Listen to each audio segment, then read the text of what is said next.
গোমতী নদীর তীব্র ভাঙনে বর্তমান সময়ে দাঁড়িয়ে তেলকাতলার যে মূল সড়ক রয়েছে সেটা অনেকটাই বিলীন হওয়ার পথে এবং আতঙ্কে রয়েছে দুই পঞ্চায়েতের বাসিন্দারা। তবে ইতিমধ্যে লক্ষ্য করা গেছে নদী গর্ভে বিলীন হয়ে গেছে তেলকাতলা এলাকার প্রধান সড়কের বড় একটা অংশ।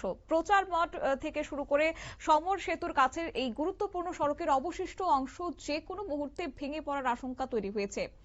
এমন পরিস্থিতিতে নদীর জল সরাসরি লোকালয়ে ঢুকে শতাধিক বাড়িঘর, কৃষি জমি প্লাবিত হওয়ার পাশাপাশি একটি পুরো গ্রাম বিলীন হয়ে যাওয়ার আশঙ্কা দেখা দিয়েছে।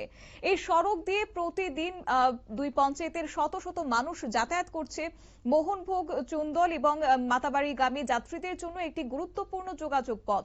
তবে বর্তমানে এক স্থানীয় জমির মালিকের জমির উপর দিয়ে অস্থায়ী রাস্তা তৈরি করা হলেও সেটিও নদী ভাঙনের ঝুঁকিতে রয়েছে এবং সামান্য বৃষ্টিতে চলাচলের অনুপযোগী হয়ে পড়ছে।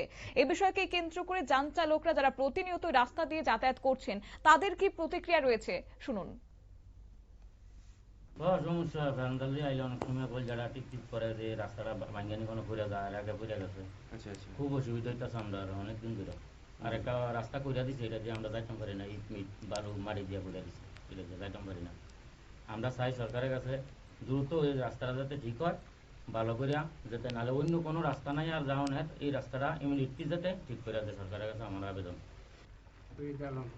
এই রাস্তাতে চলতে সমস্যা হয়নি? সমস্যা কিটা কেমন লাগে? অনেক সময় গাড়ি নিচে টান দিয়ালা, নিচের দিকে টান দিলা? এই রাস্তা বহুত কষ্ট যাচ্ছে এই রাস্তাতে। হ্যাঁ, তো এই রাস্তাটা কতদিন ধরে এই অবস্থা?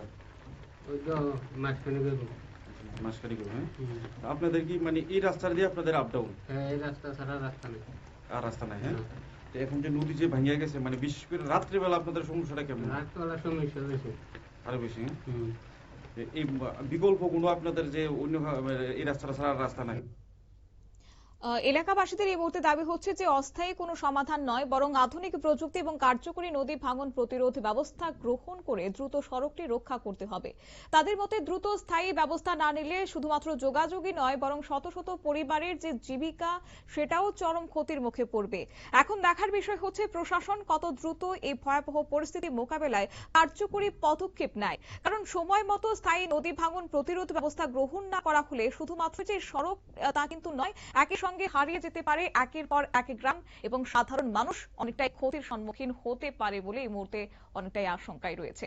নিয়ে নিচ্ছে ছোট্ট একটি বিজ্ঞাপন বিরতির সঙ্গে থাকুন।